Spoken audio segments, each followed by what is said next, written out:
पाकिस्तान और इंडिया में कॉमन क्या है? अजी वर्ल्ड कप के अधूरे सपने, कोक स्टूडियो और कान फाड़ू मीडिया। आप उन लोगों में से हैं। शट अप, शट अप और shut up, you shut up. तुम दो टके काफी हो, तुम मेरे, यू आर माय वर्कर। ये क्या है? ये क्या कह रहे हैं? ये क्या कर रहे हैं आप? एक चीज और कॉमन है जी। अजी Kashmir, Flipkart, anti national, anti Indian, Pakistan प्रेमी, देश विरोधी। अरे ये भली भांति जानते हुए कि हमें ये सारी गालियां प्लस मदर सिस्टर सुनने को मिलेगा, तब भी देशभक्त अपने 100th एपिसोड में यह जानने की कोशिश कर रहा है कि कश्मीर में आज अहम मुद्दे क्या हैं, कश्मीर का मसला इतना कॉम्प्लिकेटेड क्यों है, आर्टिकल 370, आर्टिकल 35A है क्या, और टेररिज्म से निपटना इतना मुश्किल क्यों है कि सारी पार्टीज आज तक फेल हो चुकी हैं। कश्मीर एक ऐसा शब्द है जिसे सुन के बॉलीवुड को याद आता है लोकेशन, मीडिया को याद आती है टीआरपी, पॉलिटिशियंस को याद आता है आर्टिकल 370 और जनता को फाइनली याद आती है अपनी देशभक्ति। कश्मीर का असली इशू यानी कश्मीरी लोग, उनकी याद किसी को नहीं आती है। आती है। जब पुलवामा जैसे हमले होते हैं तो देश भर में लोग कश्मीरियों को ढूंढ के मारते हैं अपनी देशभक्ति साबित करने के लिए। जब हम मिलिटराइज जोन और दहशत की बात करते हैं तो आमतौर पे हमें याद आता है सीरिया, ईरान, अफगानिस्तान जैसे मुल्क, लेकिन हमारा कश्मीर उनका भी बाप है एक्चुअली।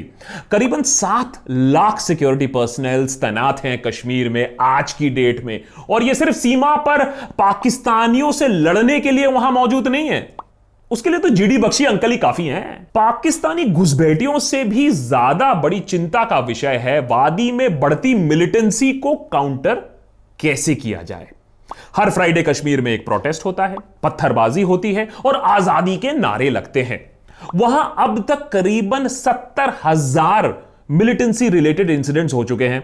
कश्मीर में हम सिर्फ पिछले 27 सालों में करीबन 40,000 जाने खो चुके हैं। एवरेज अगर लगाएंगे तो दिन के 4 मौतें रोज।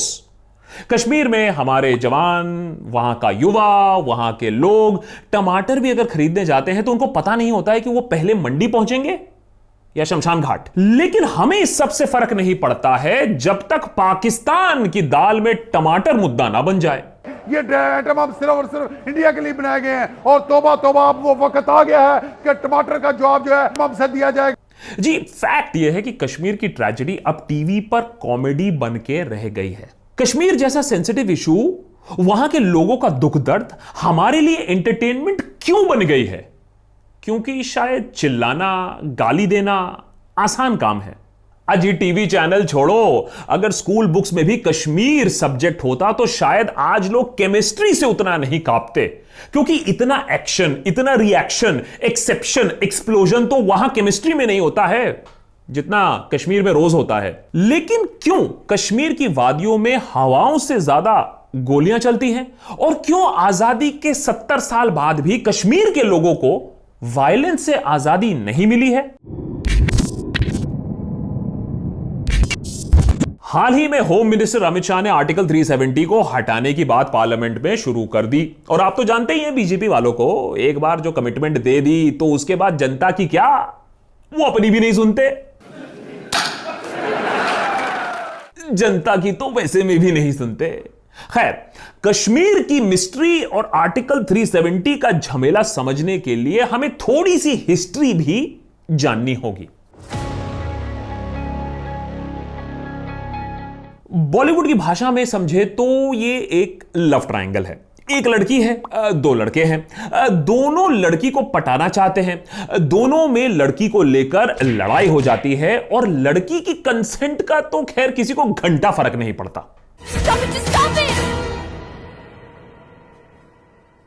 क्या चाहते हो तुम दोनों मेरे बारे में, मेरी फीलिंग्स के बारे में?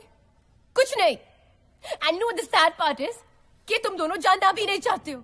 कहानी करीब 72 साल पुरानी है, जब भारत आजाद होने वाला था। देखिए 1947 में पार्टीशन हमें कटोरे में तो नहीं मिली थी, अंग्रेजों से आजादी तो मिल गई थी, लेकिन ऑन पेपर कश्मीर से कन्याकुमारी तक तिरंगा लहराने का हमारा जो सपना था वो कोसों दूर था। देश के कुछ हिस्से अभी भी ऐसे थे जो रियासतों में बटे हुए थे। उन रियासतों के ठेकेदारों को तब पटेल साहब इंडिया में धीरे धीरे शामिल कर रहे थे। उस समय जिन्ना भी उन्हें पाकिस्तान में खींचने के लिए लॉलीपॉप दे रहे थे। आजादी के बाद पॉलिटिक्स की कहानी यहीं से शुरू होती है। Iron man of India Sardar Patel अपनी बेहतरीन डिप्लोमेसी के बल पे धीरे धीरे रियासतों को इंडिया में शामिल कर रहे थे। लेकिन 3 ऐसे रियासतें थी जिन्होंने पटेल के नाक में दम करके रखा था। वो थे हैदराबाद, जूनागढ़ और कश्मीर। इनमें सबसे बड़ा प्रॉब्लम था नॉट कश्मीर, हैदराबाद।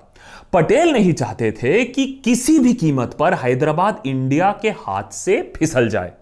जाहिर सी बात है, क्योंकि हैदराबाद दक्षिण भारत का एक बहुत बड़ा अहम हिस्सा था और हमारे देश के बीचों बीच था। पटेल का मानना था कि कहीं गलती से अगर स्वतंत्र हैदराबाद बन जाए तो देश के लिए यह एक कैंसर होगा। उसके बाद क्या हुआ यह तो हम हिस्ट्री बुक्स में पढ़ते हैं अपने स्कूल में। सरदार हैदराबाद के निजाम को लाइन पे ले आए और आज इसीलिए उनके याद में 3000 करोड़ रुपए की मूर्ति भी स्थापित कर दी गई है। लेकिन यह ज्यादा लोगों को पता नहीं कि वही सरदार 80% मुसलमान आबादी वाले कश्मीर में ज्यादा दिलचस्पी नहीं रखते थे। कश्मीर पाकिस्तान से सटा हुआ था और पटेल ने बलदेव सिंह को एक पत्र में यह भी लिखा था कि अगर कश्मीर पाकिस्तान के पास चले जाने का फैसला करता है तो उनको यह बात मंजूर होगी। लेकिन दिलचस्प बात यह है कि कश्मीर को भारत से अलग होने से रोकने में किसका एक बहुत बड़ा हाथ था? आजकल के विलेन नेहरू का। एक कश्मीरी पंडित होने के नाते नेहरू को कश्मीर हर हालत में इंडिया में चाहिए था और गांधी भी चाहते थे कि कश्मीर भारत में रहे, क्योंकि ऐसा अगर हुआ तो जिन्ना की 2 नेशन थ्योरी गलत साबित हो जाएगी। गांधी यह दिखाना चाहते थे कि एक मुस्लिम मेजॉरिटी स्टेट एक सेक्युलर भारत में रह सकता था शांतिपूर्वक, successfully. Point to be noted now my Lord, उस समय कश्मीर के जाने माने लीडर शेख अब्दुल्ला और जवाहरलाल नेहरू की अच्छी दोस्ती थी। कश्मीर के राजा हरि सिंह को यह दोस्ती से इनसिक्योरिटी होने लगी, इसीलिए वो कश्मीर को इंडिया से नहीं जोड़ना चाहते थे, क्योंकि उनको पता था कि अगर कश्मीर इंडिया में मिल जाएगा तो नेहरू उनकी पावर छीन के शेख अब्दुल्ला को कश्मीर के सरताज घोषित कर देंगे। लेकिन हिंदू होने के नाते पाकिस्तान से भी मिलना उनको गवारा नहीं था, तो वो कश्मीर को इंडिपेंडेंट रखना चाहते थे। राजा हरि सिंह ने इसी मकसद से इंडिया और पाकिस्तान दोनों को एक स्टैंड स्टिल अग्रीमेंट भेजा कि जब तक कश्मीर का फ्यूचर डिसाइड नहीं हो जाता तब तक ऑनगोइंग अरेंजमेंट्स में कोई बदलाव नहीं होना चाहिए। इस अग्रीमेंट पे पाकिस्तान ने साइन भी कर दिया और इंडिया ने निगोशिएशन के लिए कश्मीर सरकार को बुलावा भेजा। इसी बीच में पाकिस्तान ने अचानक कश्मीर पे हमला बोल दिया। मने पीछे से छुरा भोंकने की आदत बहुत पुरानी है। अब क्या करे राजा हरि सिंह, उन्होंने इंडिया से मदद मांगी तो इंडिया ने शर्त रखी कि अगर हम अपने जवान वहां भेजेंगे, अगर हम वहां गोलियां खाएंगे तो उनको कश्मीर को इंडिया से मिलाना होगा। तब जाके एक इंस्ट्रूमेंट ऑफ एसेशन साइन हुआ कश्मीर और इंडिया के बीच में, जिसके अकॉर्डिंग कश्मीर भारत के साथ जुड़ा और इंडिया पाकिस्तान के बीच में कश्मीर को लेकर हुआ पहला युद्ध। जब यह मुद्दा यूनाइटेड नेशंस पहुंचा तो डिसाइड हुआ कि पाकिस्तान अपनी आर्मी वहां से हटाएगा और इंडिया भी अपनी आर्मी की मिनिमम प्रेजेंस रखेगा कश्मीर में। और जब वादी में सिचुएशन ठीक हो जाएगी, कश्मीर के लोग एक रेफरेंडम यानी जनमत से अपना फ्यूचर तय करेंगे।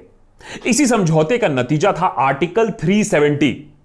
तब से अब तक कश्मीर में कभी ना सिचुएशन इंप्रूव हुआ और ना ही कश्मीर के लोगों को मिला वो रेफरेंडम। नतीजा हुआ कश्मीर का पार्टीशन और पीओके यानी पाकिस्तान ऑक्यूपाइड कश्मीर का फॉर्मेशन। आज कश्मीर भारत का एक ऐसा मुद्दा बन गया है जिसके लिए लड़ना भारत और पाकिस्तान का हर बच्चा पेट से सीख कर आता है। हालत यह है कि अगर आज कश्मीर का मुद्दा रिजॉल्व हो गया ना तो पाकिस्तान में कई लोगों को तो एग्जिस्टेंशियल क्राइसिस होने लगेगा। अरे क्योंकि बचपन से तो वो सिर्फ कश्मीर कश्मीर ही उनको सिखाया गया है, उनके लाइफ का तो महीने ही खत्म हो जाएगा ना अगर ये प्रॉब्लम सॉल्व हो जाए। लेकिन बहुत ही कम लोगों को कश्मीर के असली मुद्दों और कश्मीर के लोगों के रोजमर्रा की जिंदगी का सच मालूम है, क्योंकि जहां देश भर में 400 से भी ज्यादा लोकल न्यूज चैनल्स हैं, वहां कश्मीर में एक भी नहीं है। आइए देखते हैं क्यों। आम भाषा में कहें तो कश्मीर की कहानी सत्यनारायण भगवान की कथा जैसी है, जो सुनते तो सभी हैं बट सच किसी को पता नहीं। अब ऐसे में बात आती है आर्टिकल 370 की, और इसके होने और ना होने पर सिचुएशन पे क्या फर्क पड़ेगा। देखिए, आर्टिकल 370 एक टेम्पररी प्रोविजन के तहत इंडियन कॉन्स्टिट्यूशन में लाया गया था। बाद में सुप्रीम कोर्ट ने इसे एक स्पेशल प्रोविजन भी बना दिया। आर्टिकल 370 शादी के बंधन के तरह है, जिसमें बेचारा पति यानी central government defence, external affairs और कम्युनिकेशन को छोड़ किसी भी इशू पर बिना अपने पत्नी यानी कश्मीरी गवर्नमेंट की इजाजत के बिना कुछ भी नहीं कर सकता है। इंडिया और कश्मीर के बीच में जो इंस्ट्रूमेंट ऑफ एसेशन साइन हुआ था, उसमें कुछ शर्तें रखी गई थी और जम्मू एंड कश्मीर ने अपना खुद का कॉन्स्टिट्यूशन बनाने की मांग की। इसके बाद भारत सरकार और कश्मीर रियासत के बीच नेगोशिएशन हुआ और फाइनली आर्टिकल 370 ड्राफ्ट किया गया। यह आर्टिकल टेम्पररी प्रोविजन में रखा गया क्योंकि जम्मू एंड कश्मीर की जनता को प्लेबिसाइट दिया जाना था, और जब तक ऐसा ना हो तब तक जम्मू एंड कश्मीर अपनी खुद की कॉन्स्टिट्यूशन बना के रख सकती थी, अपनी खुद की ऑटोनॉमी बना के रख सकती थी। तो बेसिकली आर्टिकल 370 इंडियन कॉन्स्टिट्यूशन को कश्मीरी कॉन्स्टिट्यूशन से जोड़ने का जरिया है। इनफैक्ट 1965 तक कश्मीर में चीफ मिनिस्टर नहीं बल्कि प्राइम मिनिस्टर इलेक्ट किए जाते थे। अब अगर आर्टिकल 370 हट जाता है तो सरकार पर ऐसी कोई रोक टोक नहीं रहेगी। इसी आर्टिकल में लेकिन प्रेसिडेंट को पावर मिली हुई है कि प्रेसिडेंशियल ऑर्डर लाकर कॉन्स्टिट्यूशन में चेंज किया जा सकता है। तो इसी पावर को यूज करके आर्टिकल 35A भी ऐड किया गया है, जिसकी कहानी और कॉम्प्लिकेटेड कहानी हम थोड़ी देर में आपको बताते हैं। पहले यह सुन लीजिए कि करीब 45 बार आर्टिकल 370 का इस्तेमाल करके खुद भारत सरकार ने अपने बनाए प्रावधान जम्मू एंड कश्मीर के कॉन्स्टिट्यूशन में जोड़ दिए हैं। यूनियन लिस्ट में 97 में से 94 सब्जेक्ट्स तो वैसे में भी जम्मू एंड कश्मीर में एप्लीकेबल कर दिए गए हैं। मतलब अगर मैं सिंपली समझाने की कोशिश करूं तो यूनियन लिस्ट में 97 ऐसे सब्जेक्ट्स हैं जिनमें पार्लियामेंट लॉ बनाती है, उनमें से 94 ऐसे सब्जेक्ट्स के लॉज जम्मू एंड कश्मीर में माने जाएंगे। मतलब कश्मीर की ऑटोनॉमी भी उसी तरह सुरक्षित है, इंडिपेंडेंट है, जैसे हमारी इलेक्शन कमीशन, सीबीआई, आरबीआई वगैरह वगैरह। कॉन्स्टिट्यूशन के 395 आर्टिकल्स में से 260 आर्टिकल्स भी स्टेट में लागू हैं जम्मू एंड कश्मीर में। तो बेसिकली पूरा आर्टिकल 370 वैसे ही खोखला हो चुका है। सिर्फ कश्मीर के लोगों की उम्मीदें बाकी हैं कि उनके राइट्स को सुरक्षित रखा जाएगा। और उम्मीद का क्या है, वो तो कुछ दिनों में इतनी थैलियों में सोनार की दुकान पे बिकेगा। आर्टिकल 370 हटने से कोई लीगल भूकंप तो नहीं आ जाएगा बस, लेकिन इमोशनल इशू है तो वायलेंस जरूर होगा वैली में। लेकिन फिर ये आर्टिकल 35A किस फसाद की जड़ है? यूसी आर्टिकल 35A को कुछ लोग नेपोटिज्म की तरह मानते हैं, भारत के अन्य लोगों के साथ नाइंसाफी मानते हैं। लेकिन सवाल उठाने से पहले यह जान लेते हैं कि आर्टिकल क्या है, क्यों है, नहीं तो यह डिस्कशन इलॉजिकल हो जाएगा। वैसे ही इलॉजिकल हो जाएगा जैसे नाम से पहले सरनेम पूछने वाले लोगों के साथ अगर आप रिजर्वेशन डिस्कस करने लगोगे, वैसे ही। हिपोक्रेसी की भी सीमा होती है। आर्टिकल 35A के अंडर कश्मीर की सरकार को इजाजत है कि वो कश्मीर के परमानेंट रेजिडेंट्स को डिफाइन कर सकती है और उनके लिए स्पेशल प्रोविजंस बना सकती है। इसके चलते कश्मीर से बाहर रहने वाले बाकी इंडियंस को कश्मीर में ना तो प्रॉपर्टी खरीदने की परमिशन है, ना तो हम वहां जॉब कर सकते हैं, और ना ही स्टेट फंडेड प्रोफेशनल कॉलेजेस या स्कॉलरशिप प्रोग्राम में अप्लाई कर सकते हैं। बेसिकली कश्मीर के परमानेंट रेजिडेंट्स के अलावा स्टेट रिसोर्सेज का फायदा और कोई नहीं उठा सकता है। मोटी मोटी बात। अरे कहना क्या चाहते हो?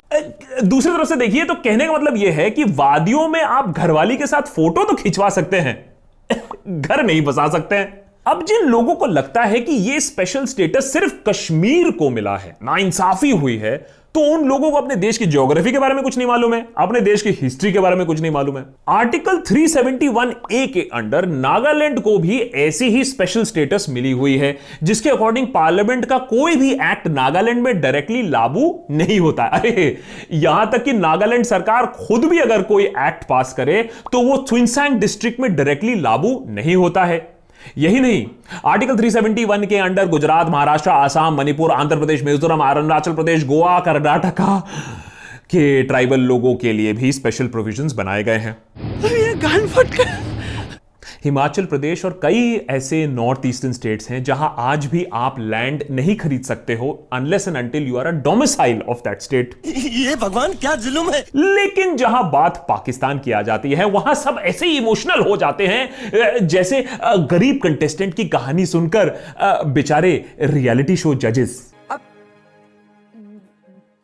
वैसे अगर आर्टिकल 35A हट भी जाता है तो इसका मतलब यह नहीं कि नॉन रेजिडेंट्स कश्मीर में इमूवेबल प्रॉपर्टी खरीद पाएंगे, क्योंकि ये राइट्स तो वैसे में ही इंस्ट्रूमेंट ऑफ एसेशन के पैरा 8 के अंडर प्रोटेक्टेड है। जहां तक बात रही आर्टिकल 370 के टेम्पररी होने की या ना होने की और उसे हटाए जाने की, तो आपको यह भी बता दें कि यह ऑर्डर सिर्फ प्रेसिडेंट ऑफ इंडिया अबॉलिश कर सकते हैं, और वो भी जम्मू एंड कश्मीर के कॉन्स्टिट्यूएंट असेंबली के सहमति से।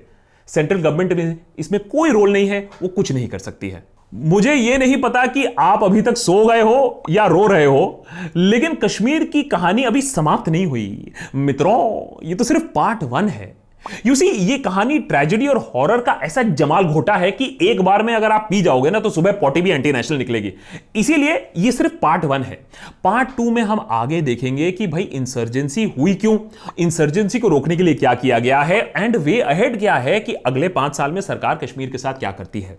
तो आप भी थोड़ा कश्मीर के बारे में पढ़ लीजिए। ना ना ना ना ना ना व्हाट्सएप पर मत पढ़िएगा, थोड़ा डिटेल में पढ़ लीजिएगा, क्योंकि मिलेंगे पार्ट 2 ऑफ अंडरस्टैंडिंग कश्मीर के साथ, जहां हम इस मुद्दे पर और भी बातें करेंगे।